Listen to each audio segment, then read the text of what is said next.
much. That was wonderful. Can you hear me? Okay? No. Am I on? No.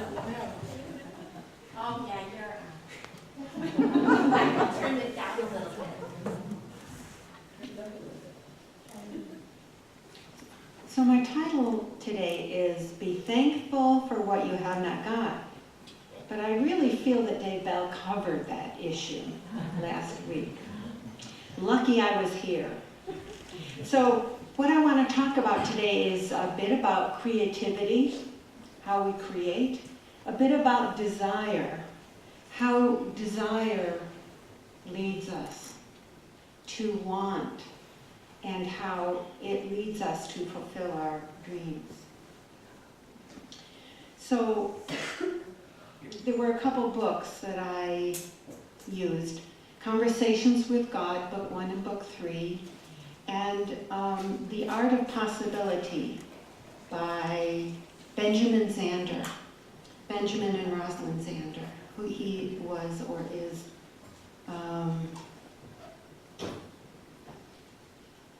the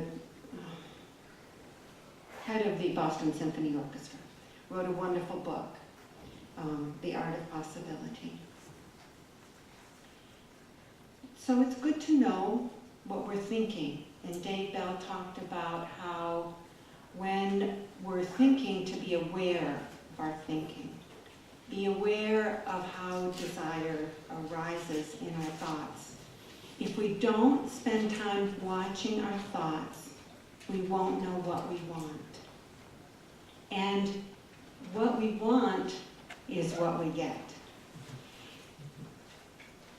At a level, because Neale Donald Walsh talks about what are the sponsoring thoughts that are actually at the bottom of all of this creativity, this infinite creativity that we are stewards of.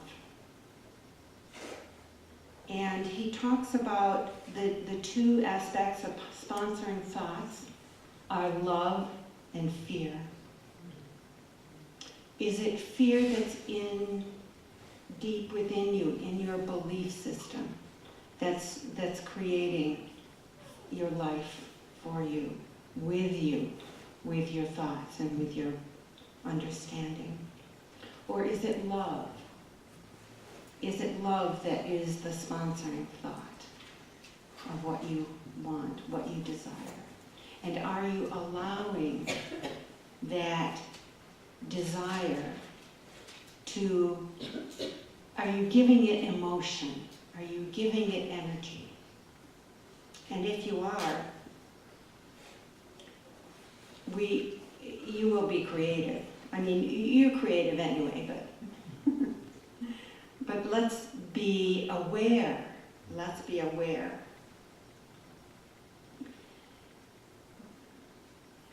So desire is the energy of God. Desire is God within us, moving us. And we mustn't resist any thought that follows with that desire, but notice those thoughts. If the thoughts are negative thoughts, just be aware of them.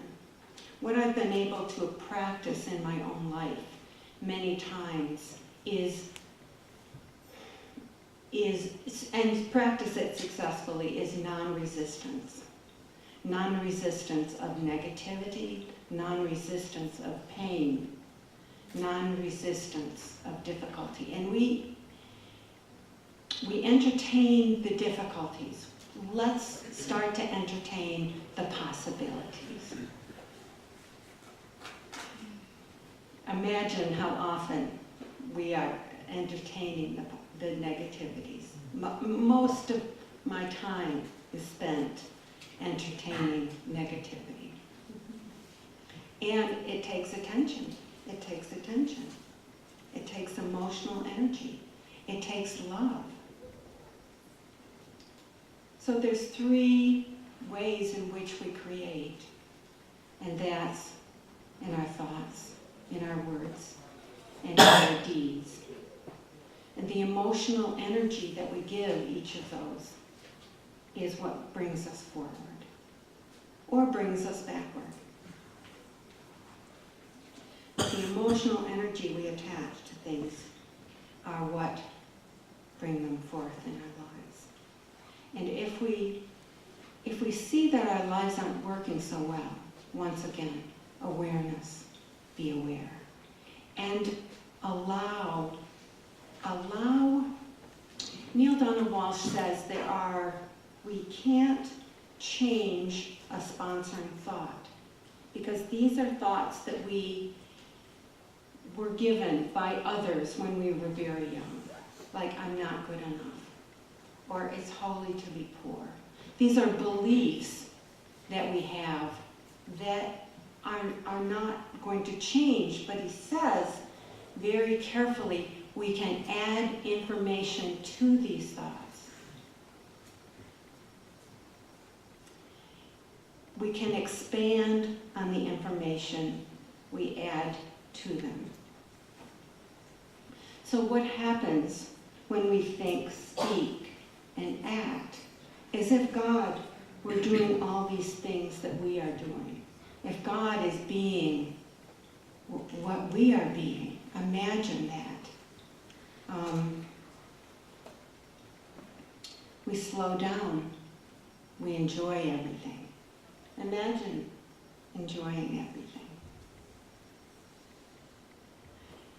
Imagine enjoying having to fix your car, or enjoying washing dishes, enjoying. We have a sense that offering compassion is always the right thing. Being totally present with each other, no matter what's going on for us. We expect miracles. So here's an example of a miracle. To me, it's an example of a miracle. A couple of weeks ago, I was late. I was late for my client. I'm a massage therapist. I was late for my client because there was a traffic tie-up. So I called him and said, I'm going to be late. Well, I got there, and he was late. Meanwhile, I got a chance to check my phone, and I had a call from somebody who was wandering around the office complex looking for me because he wanted to buy 4 massage gift certificates for his mother for her birthday. So that day, before noon, I'd made $320. Now, to me, that's a miracle. Doesn't happen.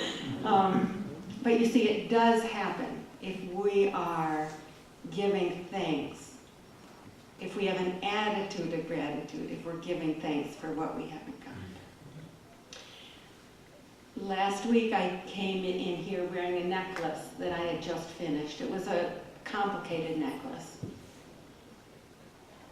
And the third person I met said, oh my gosh, that's a beautiful necklace. And she bought it off my neck. And that's a miracle. That's a miracle. You'll see it on somebody's neck, Laurel's neck. It is a beautiful necklace. So we see another thing that happens. We see perfection in all it is. We are understanding that we are doing the best we can given the background, our particular unique background, and what we were taught when we were very young. We see the perfection in all it is. We're all doing the best we can. So we try not to judge anyone for any reason, or if we are judging, we notice the judgment. The truth is, we simply do not know enough about each person, about their situation, about what's going on, about who they are. We simply don't have enough information to make a judgment. So in our lives, we're creating without expectation of any specific results. If we're attached to specific results, then we're much more apt to be disappointed with what shows up. So I suggest that we be happy with what shows up. And not be attached, not be attached. So we also do not mistake our bodies for our own identity. We are spirit. So if we're thinking about ourselves, think spirit. Just think spirit. Don't think body, mind, looks, places to go, things to do, people to see. Think spirit. And miracles will happen. So we mustn't also mistake ourselves for our stories.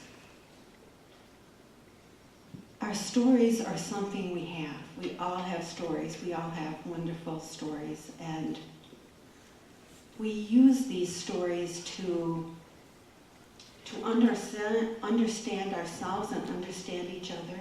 But it's important to remember we are much more than our stories. We're bigger than our stories. I'm bigger than my story. And I know that you are bigger than your story. So I want to read a quotation from Marianne Williamson's book, A Return to Love. Our worst fear is not that we are inadequate. Our deepest fear is that we are more powerful beyond measure. It is our light, not our darkness, that frightens us. We ask ourselves, who am I to be brilliant, gorgeous, talented, and fabulous? Actually, who are you not to be? You are a child of God. Your playing small does not serve the world. There's nothing enlightened about shrinking so that other people won't feel insecure around you. We were born to make manifest the glory of God from within. It is not just in some of us, it's in everyone. As we let our own light shine, we unconsciously give permission for others to do so. And I would just like to say in closing, as we lift one another just by our presence, I promise I will see your light shine. Now it's your turn.